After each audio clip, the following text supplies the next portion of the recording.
अस्सलाम वालेकुम रहमतुल्लाह।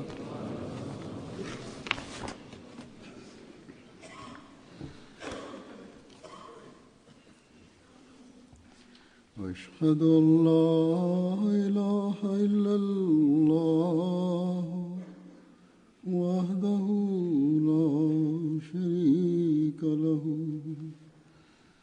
व अशहदु अन्ना मुहम्मदन अब्दुहु व रसूलुहु अम्मा बअदु फ़अऊज़ु बिल्लाहि मिनश शैतानिर रजीम। बिस्मिल्लाहिर रहमानिर रहीम।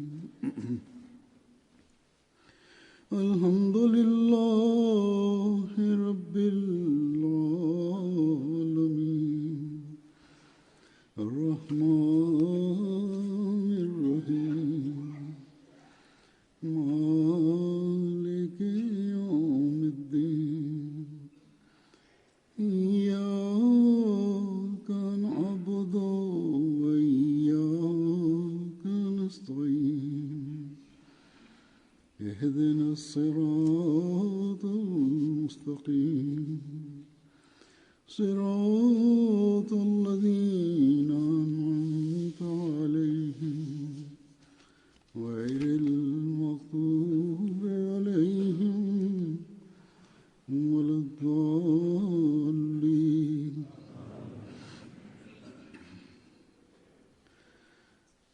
हज़रत मुस्लिम मऊद रज़ियल्लाहु अन्हु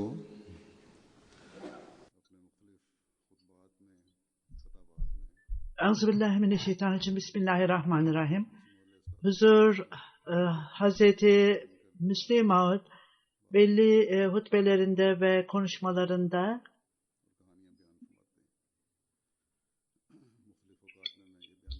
birçok hikayeler ve ifadeler vardı. Bundan ders alınmaktadır. Ben bunlardan bahsediyordum birçok kereler. Bugün de yine onlardan bahsedeceğim.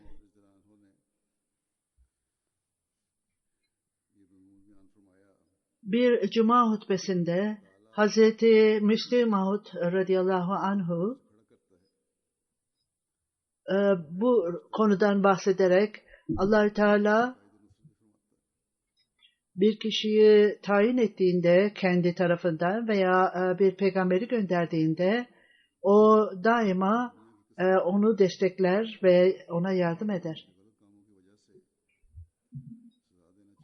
Onların gerçekliğini ortaya koymak için bu dünyanın nüfusu kötülüklerinden dolayı Allah-u Teala onları cezalandırmak isterse hiç onları aldırış etmez ve onları cezalandırır.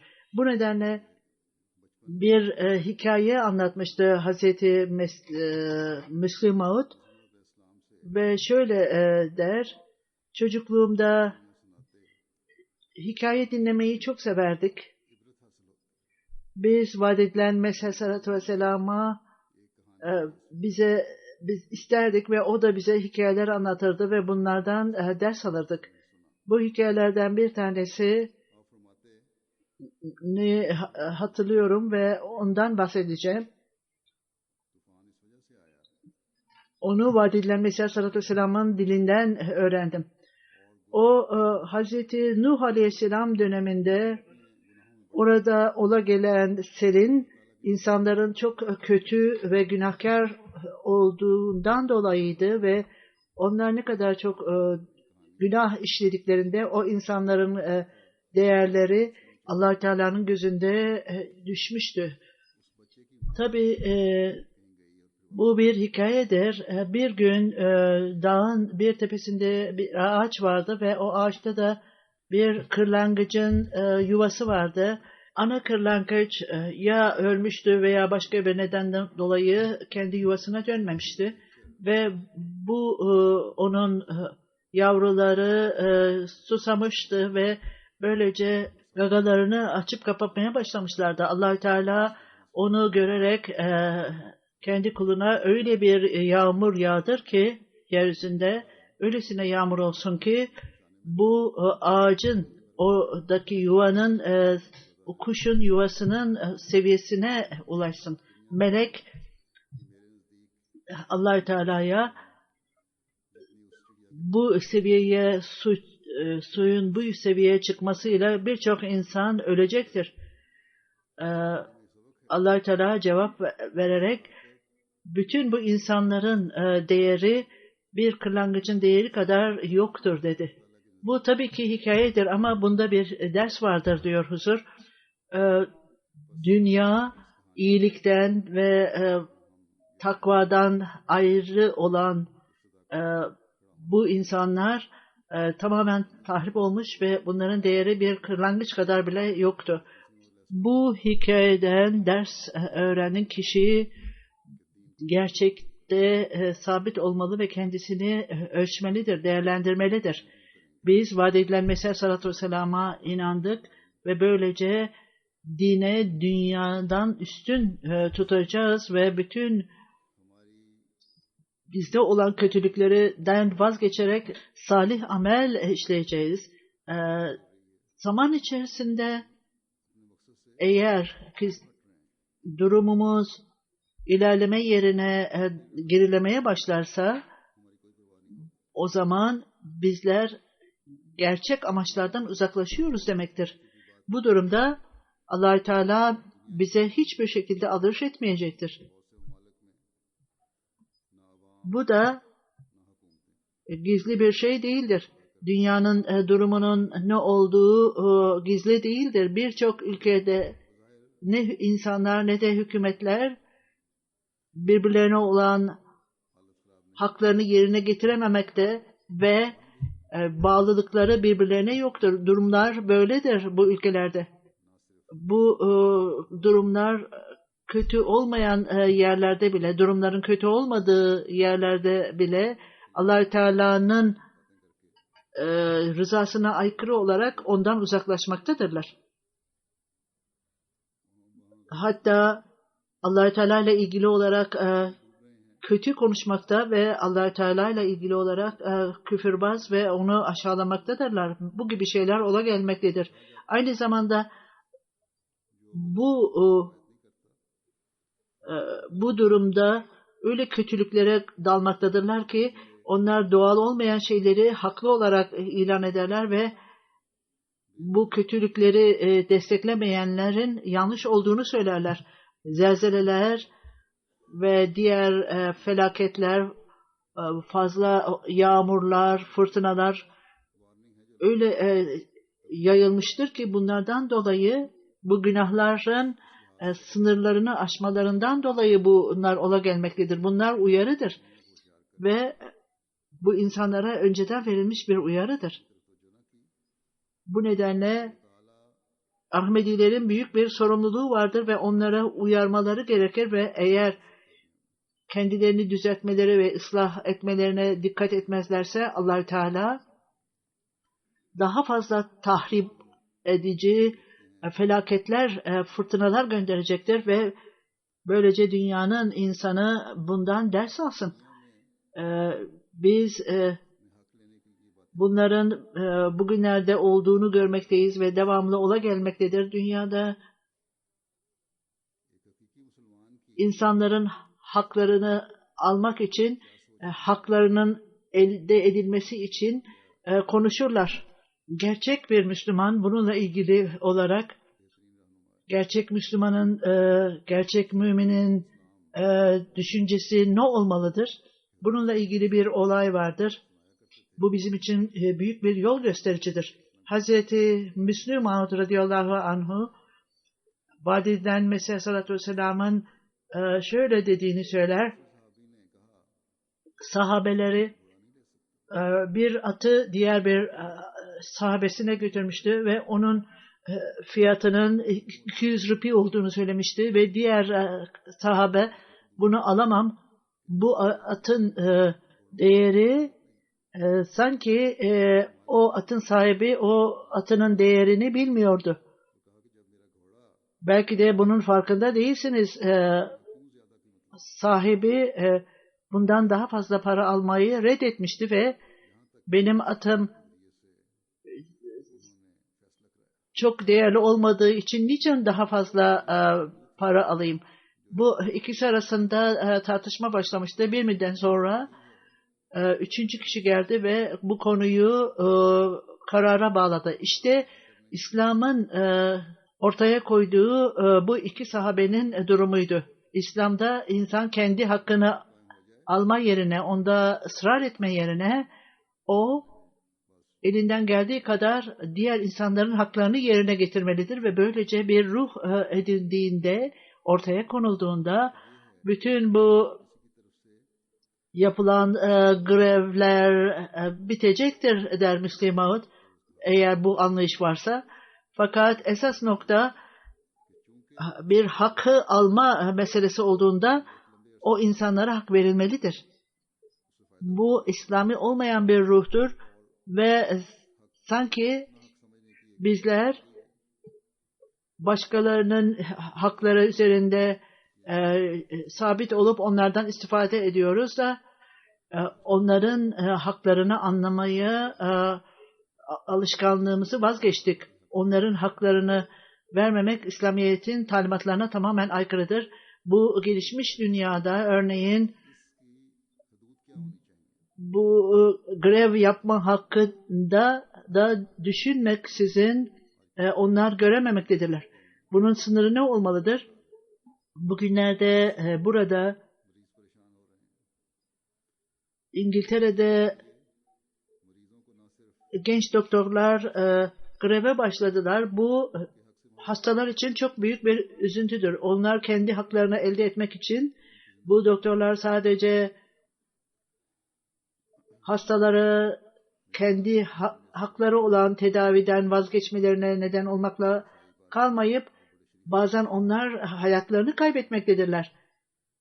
Japonya'ya ziyaret ettiğim sırada hatırlıyorum bir Hristiyan papaz iyi bir insandı ve bana soru sordu. Barışın tanımı nasıldır ve bu nasıl tesis edilir diye sordu. Ben dedi tatmin edici bir cevap ama alamadım hiçbir yerde. Ben ona daha önceden de belirttiğim gibi İslam'ın sizin kendiniz için neyi seviyorsanız başkaları için de onu sevmeniz gerekir dedim. Ve bu durumda başka insanların haklarını tesis etmiş olursunuz. Bu haklar tesis edildiğinde barış vardır bütün insanlar arasında ve o zaman barış mesajını başkalarına göndermiş sayılırsınız dedim. O dedi ki ben bu tariften çok hoşlandım ve benim kalbime dokundu gerçekten. İslam gerçekten belli problemlerin, krizlerin yolunu gösterir. Bunun uygulamasını göstermeksizin bütün dünyadaki insanlara biz tatmin edemeyiz. Başkalarından kendi hakkınızı almak meselesi yoktur. Eğer hak gerekliyorsa ve hatta bu hakkımızı vermeye hazırsak o zaman barış gerçekleşecektir. Eğer hakkımızdan vazgeçersek o zaman hiçbir problem olmamalıdır ve toplumda eğer toplumun üyeleri kendi haklarını her iki tarafta da yerine getirirlerse müminler kendi haklarını başkalarından istemeyeceklerdir. Bazen problemler de kazaya gider. Orada karar verici mercidir. Orada bir kardeş başka bir kardeşin veya akrabanın haklarını istismar eder. Eğer biz buna dikkat edersek cemaatin karar verici organlarının problemleri böylece çözümlenmiş olacaktır. Bütün bu karşılıklı anlaşmazlıklardan vazgeçmek için İslam bize ne verir ve sahabelerin örnekleri nelerdi? Yine belirtildiği gibi bir keresinde İmam Hasan ve Hüseyin arasında tartışma vardı. Her iki kardeş arasında bazen zaman zaman aralarında anlaşmazlık vardı. Hazreti İmam Hasan'ın huyu çok yumuşaktı. Hazreti İmam Hüseyin'de bir nevi heyecan vardı ve huyunda. Bu anlaşmazlıklarda Hazreti İmam Hüseyin'de çok sertlik vardı. İmam Hasan sabır gösterdi, tolerans gösterdi ve bu anlaşmazlık esnasında bazı sahabeler de oradaydı. Bu anlaşmazlık sona erdiğinde ertesi gün kişi Hazreti İmam Hasan'ın bir yere gideceğini, çabucak gittiğini gördü ve nereye gidiyorsun dedi. Hazreti Hasan ben dedi İmam Hüseyin'den özür dilemeye gidiyorum. Sen ondan mı özür dileyeceksin? Ben orada bu karışıklık anlaşmazlık olduğunda ben oradaydım. İmam Hüseyin son derece sana karşıydı ve çok sert davranıyordu ve sen ondan mı özür dileyeceksin? İşte ondan dolayı ben ondan özür dileyeceğim çünkü bana çok sert davranmıştı. Sahabelerden birisi bana Resul-i Ekrem sallallahu aleyhi ve sellem'in bir keresinde iki kişi birbirleriyle savaşıyorsa, kavga ediyorsa ve ilk önce anlaşmazlığa giden kişi 500 sene önce cennete gidecektir. Ben bunu duyduğumda dün çok sert sözler duydum ondan ve eğer bu meseleyi benden önce hallederse ben o zaman bu her iki yerde de kayıp etmiş olacağım. Hem bu dünyada hem de ahirette de kaybetmiş olacağım cenneti. O zaman ne karar verilmişse, bana ne yapılmışsa bundan dolayı ben özür dileyeceğim ki belki de ondan 500 yıl önce ben ondan önce cennete gireyim. Bu düşünceyi kendimize uygulamamız gerekir. Hazreti Müslim Ahmet vaad edilen Mesih Aleyhisselatü Vesselam'dan bir şaka duydum. Belki de Mukamet-i Hariri'de bahsedilmiş veya başka yerde bahsedilmiştir. O şöyle derdi. Bir misafir bir yere banyo yapmaya gitti ve bazı ülkelerde banyo yapmak için imkanlar vardır, hamam vardır, masaj yapılır orada ve o sahibi yoktu. O hamama gidince bütün insanlar hemen geldiler sanki masaj yapmak için, başına masaj yapmak için. Bu benim bölümüm, bu bedeninin bu bölümü benim bölümüm dedi ve onlar kavgaya başladılar ve bir kişi eline bıçağı aldı ve polis gelince konu mahkemeye kadar götürdü ve orada bu benim hakkımdır, bu başa masaj yapmak benim hakkımdır dedi ve kişi bu insanlar aptal dedi. Ben buna hiç hayret etmedim. Siz de aynı şeyi bana sormaktasınız. Halbuki baş ne onun ne de sizindir. Bu benim başımdır dedi. Hazreti Mesih Aleyhisselatü Vesselam bu örneği verirdi ve dünyevi karışıklıklar aynen böyledir. İster bu benim, bu sizin, hiçbir şey o kula ait değildir. Ben Abdullah'ım dediğinde onun anlamı artık hiçbir şey kendisine ait değildir. Gerçek bir Müslüman, gerçek Müslümandan bahsedildiğinde bu olay, o nedenle bu olaydan bahsedilmiştir. Allah-u Teala'nın gerçek kulu hiçbir şekilde bu benim midir, senin midir diye bir soruyu ortaya koymaz. O Allah-u Teala'nın kuludur. Bir keresinde Abdullah dediğinde hiçbir şey ona ait değildir. Her şey Allah-u Teala'ya aittir.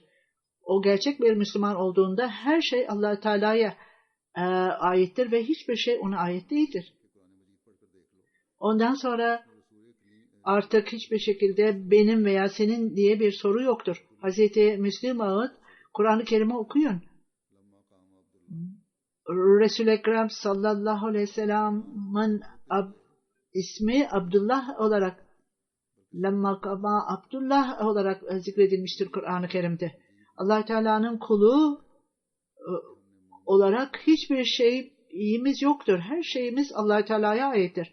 Onun içindir ki Allah Teala Kur'an-ı Kerim'de açıkça bizler onların hayatlarını ve mallarını aldık der.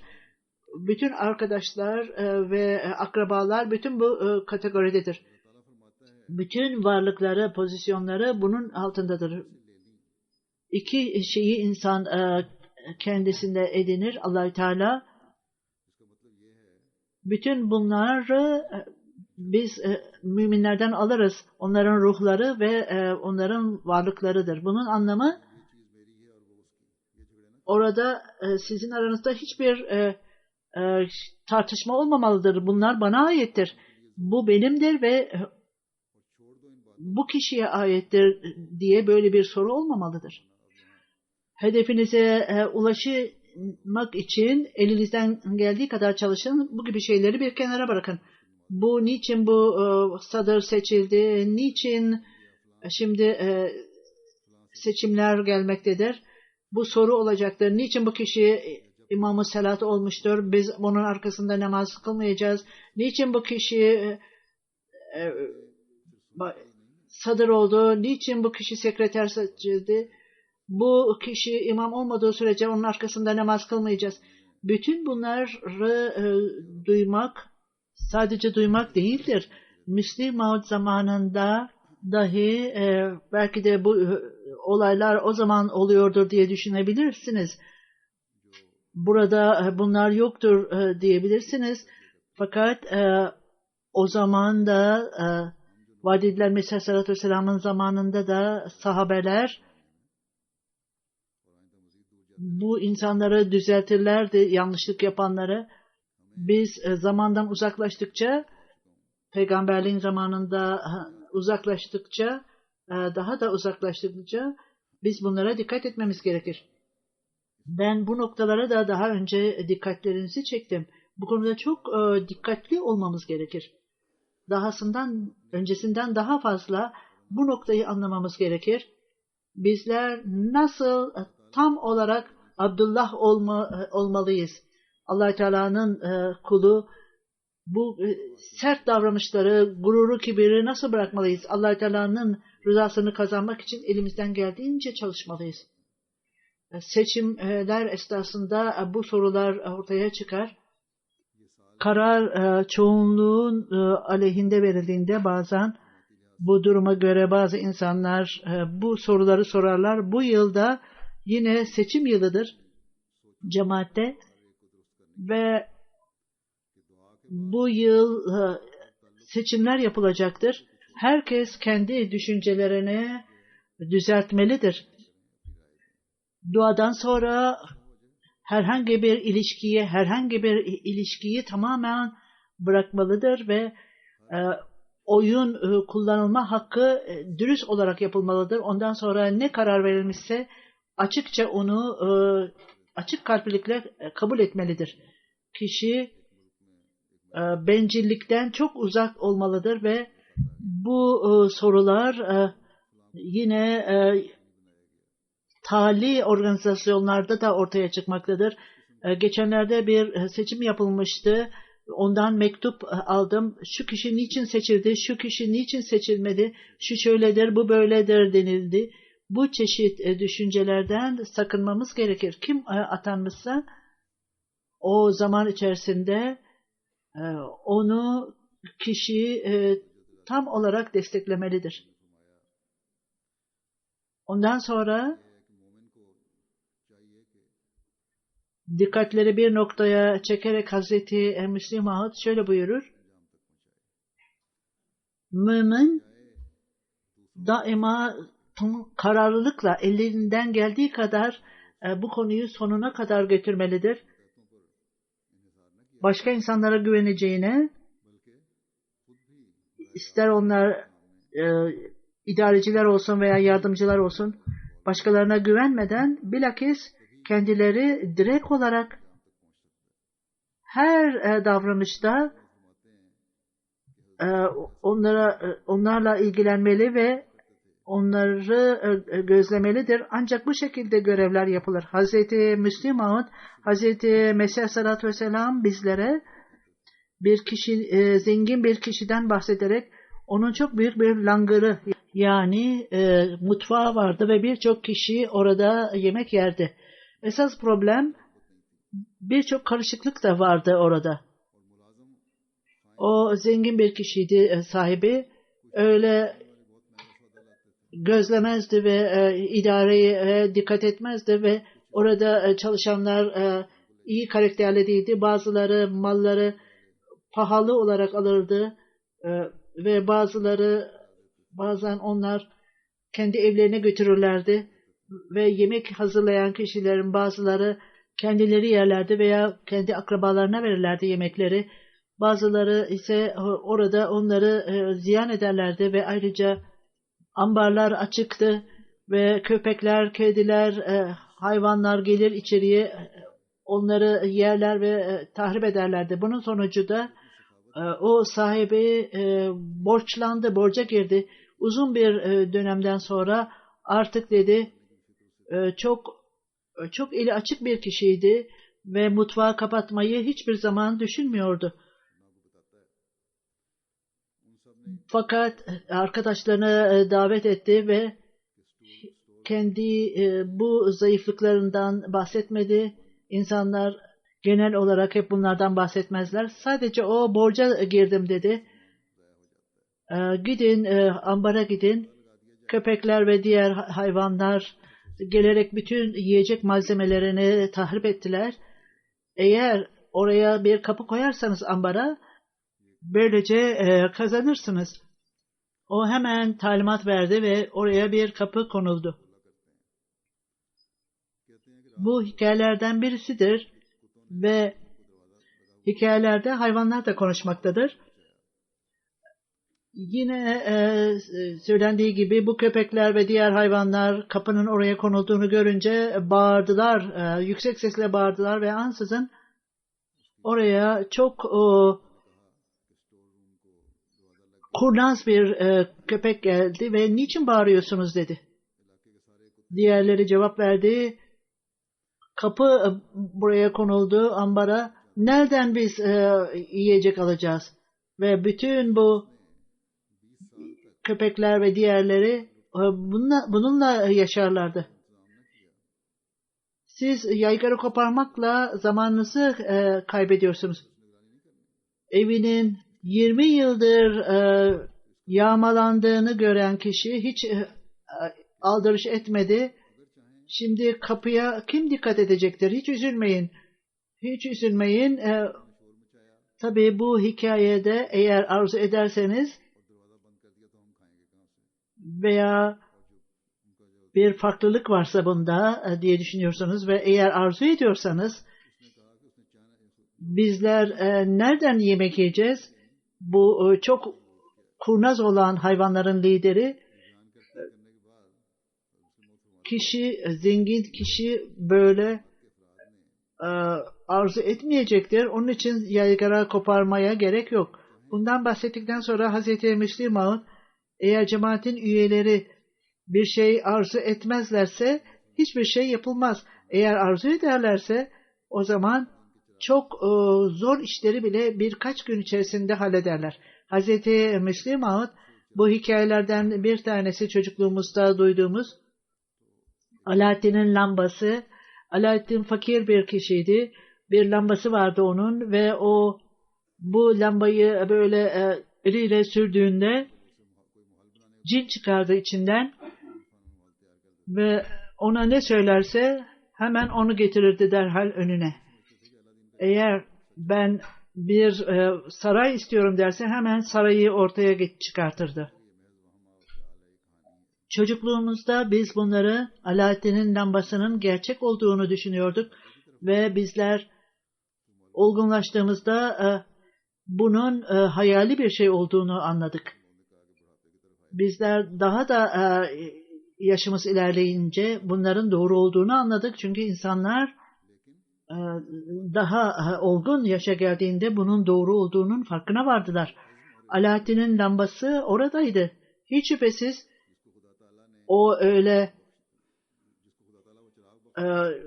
içinde yağ olan değil, kararlılık ve arzu lambasıydı. Kişiyi Allah-u Teala ya bu çeşit bir lamba verdiğinde esas olarak niyet ve kararlılıkla bu ilahi bir planın parçasıdır ve Allah-u Teala ol dediğinde o olmaya başlar. Kendi arzusu ve talimatlarına göre bütün bu şartlar değişir. Allah-u Teala'ya dua ederek ondan yardım isteyiniz. Eğer o kun derse her şey oradadır. Kısacası çocukluğumuzda kesin olarak Alaaddin'in lambasına inanıyorduk. Fakat gençliğimizde ve daha ileri yaşlarda o inanç yoktu. Uzun bir dönemden sonra fark ettik ki Alaaddin'in lambası gerçektir. Fakat bu metaforik bir şeydir, benzetmedir. Lamba öyle bir bakır değildi. Bu lamba kararlılık ve azim lambasıydı ve esas olarak bir şey, zor bir şeyi yapmaya karar verseniz bile o olacaktır ve gerçekten olacaktır. Hepimizin düşüncesi bu olmalıdır ve bizler bir şeyi arzu etme noktasına geldiğimizde sadece arzu etmemeliyiz. Arzu ettikten sonra bütün kabiliyetlerimizi ve kapasitemizi ortaya koymalıyız ve Allah-u Teala'dan yardım dilemeliyiz. Bazı insanlar bir şey yapmayı arzu ederler. Bazen öyle ki kendi arzularına rağmen bu iş gerçekleşmez. Çünkü onu tam kalben istememişlerdir. Kalpten gelmemiştir. Bütün arzular bununla beraber olan gerekli olan şeyler, kararlılık, bağlılık, gayret yoktur. Sadece onlar kalpten bunu arzu ederler ve bu iş gerçekleşmez. Özellikle sorulara geldiğinde birçok kişiler bana gelmektedir ve lütfen bizim için dua ediniz. Biz devamlı olarak namazlarımızda devamlılık gösterelim. Fakat biz devamlı değiliz. Bir şeyi arzu ederler ve onu yerine getirirler. Fakat namaz konusu gelince onu arzu ederler ama yarım kalple arzu ederler ve Allah-u Teala'dan yardım istemezler ve kendi kabiliyetlerini ortaya koymazlar ve devamlı olarak namaz kılma alışkanlığını edinmezler. Bu insanların arzusu gerçekten arzu değildir. Yoksa kişinin gerçekten bir şeyi arzu edip de bunun yapılmaması mümkün değildir. Dua ekstra bir şeydir onlar için. Dünyevi şeylere daha öncelik verirler. İşte onun için sonuç ortada değildir. Nasıl olur da kişi gerçekten arzu edip de kararlılıkla ondan sonra işin yapılmamış olması mümkün değildir. Bu tamamen tembelliktir ve kötü niyettir ve bu da bir şeyi arzu etme adına verilmiştir. Yine bir olaydan bahsedilmiş ve çocukluğumuzda bir olayı dinler ve ona gülerdik. Esasen bu gülmek için değildi. Bilakis insanların ağlaması içindi bu. Bunda bugünkü Müslümanların durumundan bahsedilmiştir orada. Konuşma veya davranışlarda aynen bu şekildedir. Mollalar bunun karşısında bir şey yapmamaktadırlar. Konu şöyledir. Bir Ahmedi bunu yapıyorsa bunu yapmaması gerekir. Bir hanım vardı ve onun hanım kölesi vardı. Her gün sahura kalkardı ama oruç tutmazdı. Çünkü oruç tutmadığı için onun sahibi niçin onu çağırayım, ben kendi işimi kendim yaparım. O hanım köleye sahurda kalkma dedi. Kalkmana gerek yok. Bütün bunları yapma. Ben kendim bunları yapacağım dedi. Bu hanım köle dedi ki hayret etti. Niçin bana bunu niye yapıyorsun dedi. Evet, ben namaz kılmıyorum. Ve oruç da tutmuyorum. Ama eğer sahura kalkmasam o zaman tamamen kafir olacağım. Başka bir ifadeyle eğer bir Müslümana sorulduğunda Cümatül Veda ile yani Ramazan'ın son cuması ile ilgili olarak her namazın durumu böyledir ne yazık ki. Belki bir kişi niçin Cümatül Veda ile ilgili olarak düşünüyorsun? O zaman Cuma'ya gitmiyorsanız bırakın. Başka bir kişi de kardeşim ne diyorsunuz? Eğer devamlı olarak namaza gelmiyorsam, oruç tutmuyorsak, Cümatül Veda eğer Ramazan'ın son cumasını kılmazsam o zaman kafir olacağım. Esas olarak insanlar, bu şekilde düşünen insanlar, eğer bir namaz kılarsak bütün sorumluluğumuz bitmiştir diyenler içindir. Namazlara dikkat etmeyenler işte bu kategoriye girerler, bu sınıfa girerler. 5 vakit namaz her olgun kişi, kadın olsun erkek olsun zorunludur. Namazı cemaatle camide kılmak, olgun olmayanlar veya zihni bakımdan sağlam olmayanların tabii ki burada bunlar dahil değildir. Fakat her nedenle olursa olsun namazları cemaatle kılmaya gayret sarf edilmelidir. Hazreti Müslim Maud radıyallahu anhu vaad edilen Mesih sallallahu aleyhi ve sellem'den duyduğuma göre bir kral ve zengin bir kişi bir araya gittiğinde onunla hizmetçisi beraberdi ve onun izin almaya ihtiyacı yoktur. Biliyorsunuz bugünlerde bir başkan geldiğinde bütün protokol yardımcıları, emniyet görevlileri onunla beraber giderler. Orada bir izin almaya gerek yoktur. İngiliz hükümetinin hakim olduğu Pakistan'da ve Hindistan'da bir başkan guvernörü çağırdığında onun çağrısın olduğunda onun hizmetçisi, yardımcısı ona eşlik ederdi.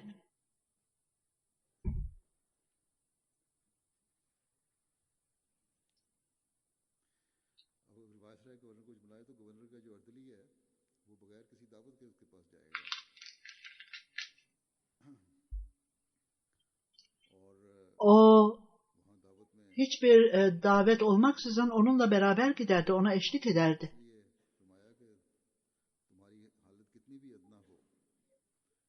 O yemekte bütün yardımcılar ve emniyet görevlileri katılırdı. Hangi durumda olursanız olunuz, eğer meleklerle ilişkiniz varsa, nereye giderseniz siz de onlarla beraber gidersiniz. Sizler Allah-u Teala ile ilişki olduğunda ve meleklerle ilişkide olduğunuzda onların yardımcıları, çalışanları olunuz. Ve insanların zihinlerine gittiklerinde siz de onlarla beraber gidersiniz. Siz bu büyük gücü anlayınız. Allah-u Teala sizin için bunu yapmıştır. Sizin gücünüz maneviyata bağlıdır. Bunu güçlendiriniz ki kendi meleklerle olan ilişkilerinizi daha da geliştirin. Ve böylece siz insanların kalbine kolaylıkla girersiniz. İnsanların kalbine kolaylıkla girerseniz bütün perdeler ortadan kalkacaktır. Allah-u Teala'nın nuru orada olacaktır ve oraya o nur inecektir.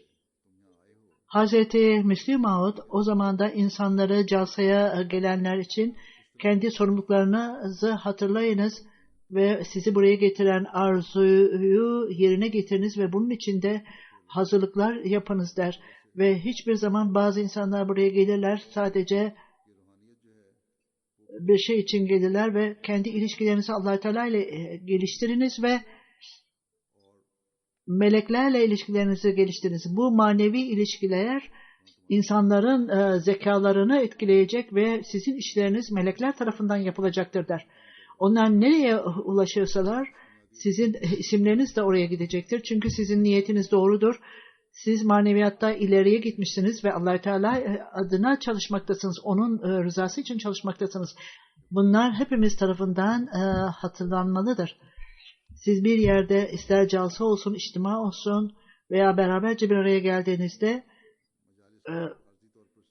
maneviyatta ilerlediğinizde elinizden geldiğince oraya gitmeye çalışınız, oraya ulaşınız ve sizin toplantılarınız geçici olarak bir maneviyatçılık değil, bu şekilde devamlı olarak iyi netice ve maneviyat orada olmalıdır ve melekler de bizim her yerde yardımcımız olacaktır ve nereye gayret sarf edilmişse Allah-u Teala oraya da olacaktır ve gayretlerimizi başarılı kılacaktır.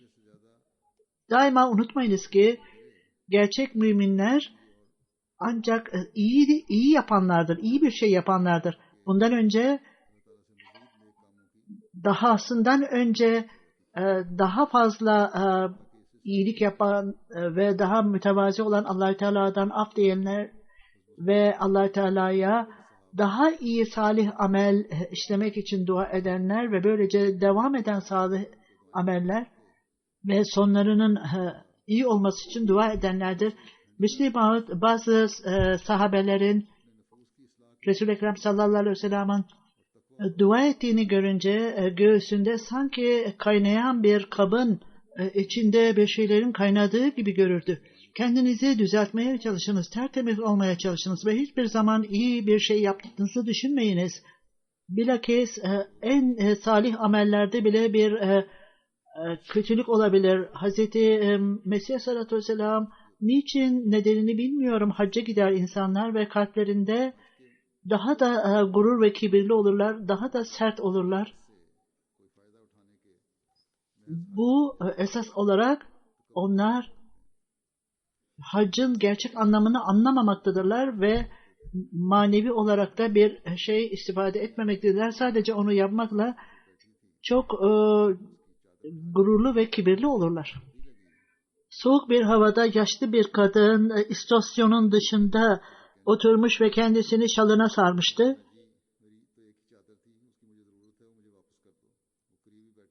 Bir kişi onu görünce o şalını çekip aldı ve hanım, ey hacı kardeşim, bu şalımı geri ver dedi. Şalını alan kişi çok mahcup oldu ve ona sordu, niçin, nasıl biliyorsun da beni bu şalı alanın hacı olduğunu biliyorsun? Bunlar ancak hacca gidenler tarafından yapılır dedi. Düşünmeyiniz ki biz belli şeyleri yapıyoruz. Kişi ne iyi şey yapıyorsa bazen onun içinde kötülük de vardır. Hangi iyi niyet olursa olsun bazen bu inancı, iman yaptığından dolayı değildir. Allah-u Teala'nın rahmetinin sonuncunu, bu temeli biz düşünmeliyiz.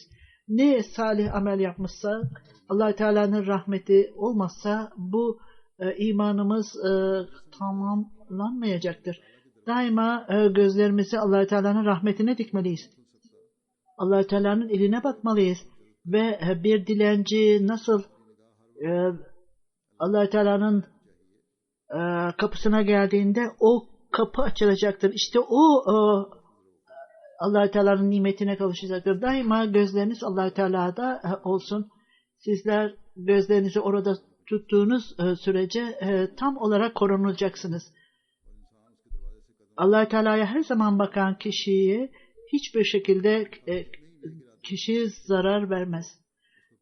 O gözler başka bir yere döndüğü an ve Allah-u Teala'nın kapısından ayrıldığı zaman hangi iyi şeyleri yaparsa yapsın, onda herhangi bir iyilik yoktur ve o zaman şeytanın kucağına düşecektir.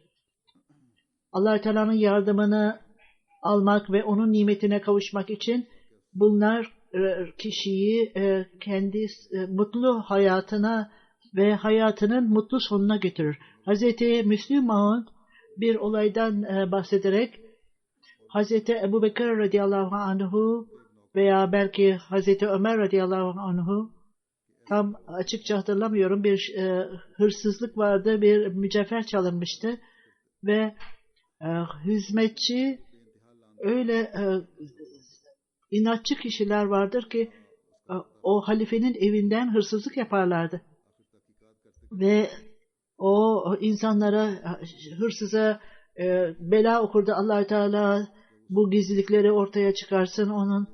Araştıktan sonra o mücevher bir Musevi'ye emanet olarak verilmişti ve nereden aldınız bunu dediğinde aynı hizmetçinin adı söylendi. Bazen isimlere söyleyerek küfür etmek farklı bir şeydir fakat esas olan kalpte olandır. Sözlü olarak iddiada bulunan kişi münafık olabilir. Onun için çok bu noktaya fazla dikkat etmememiz gerekir. Hazreti Müslim Maud radıyallahu anhu Ahmediyet'in muhalifleriyle ilgili olarak biz gururlu olarak bir keresinde gururlu olarak biz Ahmediyet'i paramparça edeceğiz demişti. Ben ona öyle bir cevap verdim ki eğer mümkünse yap bakalım bunu dedim. Fakat bir kişiyi paramparça etmek veya etmemek tamamen Allah-u Teala'nın elindedir dedim. Eğer o bizleri yeryüzünden kaldırmak istiyorsa hiçbir şekilde senin gayretine gerek yoktur. Allah-u Teala onu yapacaktır. Eğer bizim burada kalmamızı isterse Allah-u Teala o zaman hiç kimse bize zarar veremeyecektir. Bu takva ancak insanı bu çeşit düşüncelerden kurtarır. İnsanlar kendi gayretleriyle gurur duymamalıdır. Onun için biz bir şey yapamayız. Eğer Allah-u Teala bizi güçlendirirse hiç kimse durduramaz diye cevap verdim. O takvadır. Kişiyi bu çeşit iddialardan korur. Şunu yapacağım, bunu yapacağım. Böyle bir iddianın faydası nedir? Hazreti Mesih sallallahu aleyhi ve sellem Kadiyan'da veya başka yerlerde kolera salgını vardı ve bir kişi bu insanlar kendi kendilerini öldüler. Fakat bu insanlar kendi yiyeceklerinde dikkat etmemektedirler ve onlar bu kolera günleridir diye hiç aldırış etmemektedirler. Ve biz sadece bir küçük lokma almaktayız fakat bu kişiler devamlı olarak yemek yemekte ve koleradan ölmektedirler. Her geçen gün bir ölü beden gelmektedir ve sormaktadırlar. Kişiler bu çeşit ifadeleri duymaktan bıkmışlardır. Onlar bu cenaze şu kişinin bir lokma alan kişinin cenazesidir. O zaman böyle iddiada bulunmanın ne anlamıdır? Veya şunu yaptı veya bunu yaptı demek. Allah-u Teala ne söylüyorsa o zaman bu olacaktır. Eğer Allah-u Teala ne söylüyorsa bunu saklayalım demek değildir. Eğer Allah-u Teala kataballahu ana ve ana resuluhu dediğinde yani biz ve bizim peygamberlerimiz başarılı olacaktır. Eğer bir kişi eğer benim gayretimle ben bunu yapabilirim derse, eğer bu ifade Ahmediyet'te söylenirse bu mümkün değildir. Ahmediyet başarıya ulaşacaktır ve hiç kimse bunu engelleyemeyecektir. Bizler kesin olarak inanmaktayız. Allah Teala'nın sözüne inanmaktayız. Aynen belki kendi varlığımızdan daha fazla inanmaktayız. Ahmediyet kesinlikle zafere ulaşacaktır. İster kendi hayatımızda olsun veya daha sonra olsun. Bu Ahmediyet'in son zaferinin bir parçası olmak için takvaya ihtiyacımız vardır hayatımızda. Eğer bunlar hayatımızda ve neslimizde varsa bu İslamiyet'in zaferini göreceğiz. Namazlar, ibadetler nasıl olmalıdır? zor durumlardan nasıl çıkıp kurtulmalıyız? Bütün bu noktalardan bahsederek Hz. Mesih Aleyhisselatü Vesselam en sevginin tecellisi annenin çocuğuna gösterdiği sevgidir. Birçok kereler annenin göğsünde süt yoktur. Çocuk ağladığında, bebek ağladığında oradan süt gelmeye başlar ve o annenin bebeğinin ağlamasından önce annede süt yoktur. Aynen onun gibi insan ağladığında Allah-u Teala'ya ibadetinde Allah-u Teala'nın rahmet sütü akmaya başlar.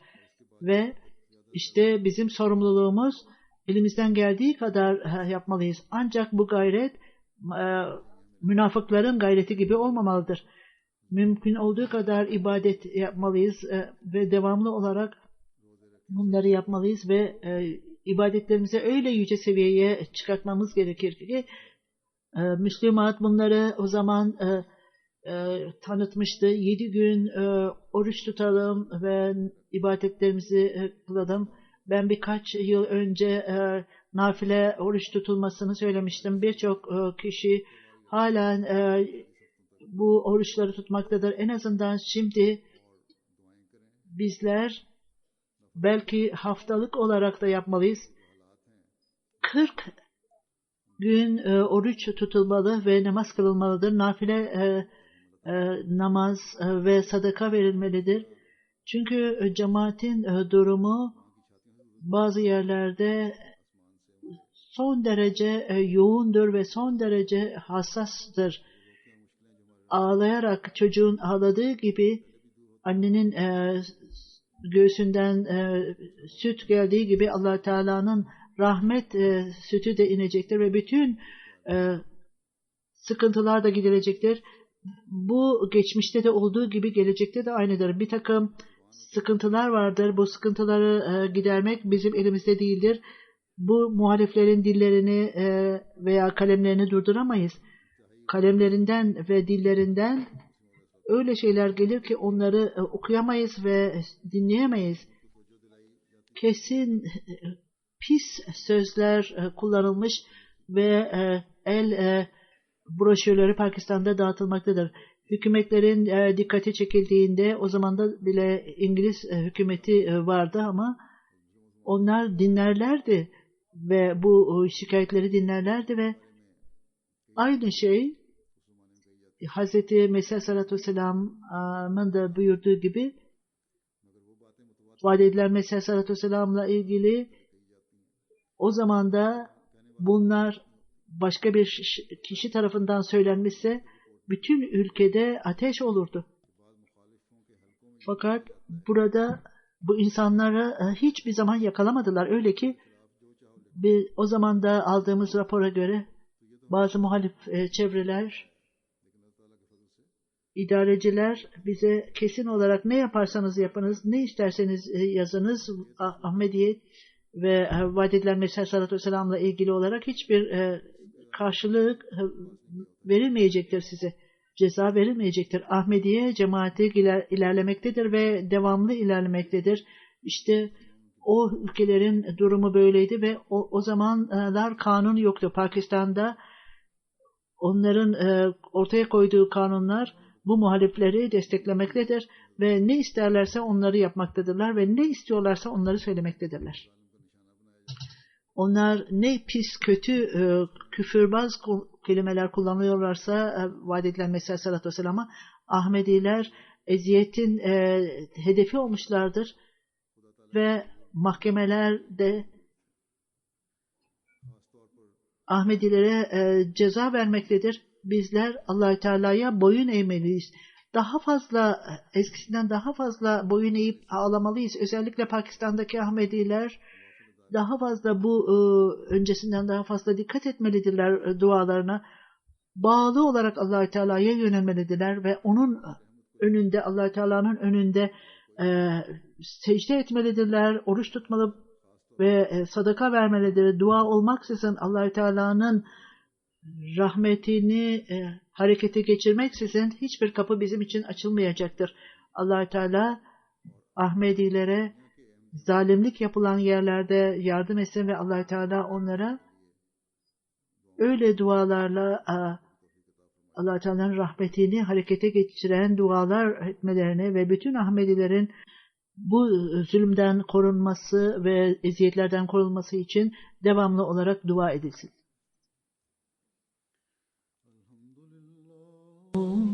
Elhamdülillah nahmaduhu ve nestainuhu ve nestağfiruhu ve nu'minu bihi ve netevekkalu aleyh ve na'uzu billahi min şururi enfusina ve min seyyiati a'malina. من يهده الله فلا مضل له ومن يضلل فلا هادي له ونشهد أن لا إله إلا الله ونشهد أن محمدا عبده ورسوله. عباد الله رحمكم الله إن الله يأمر بالعدل والإحسان وإيتاء ذي القربى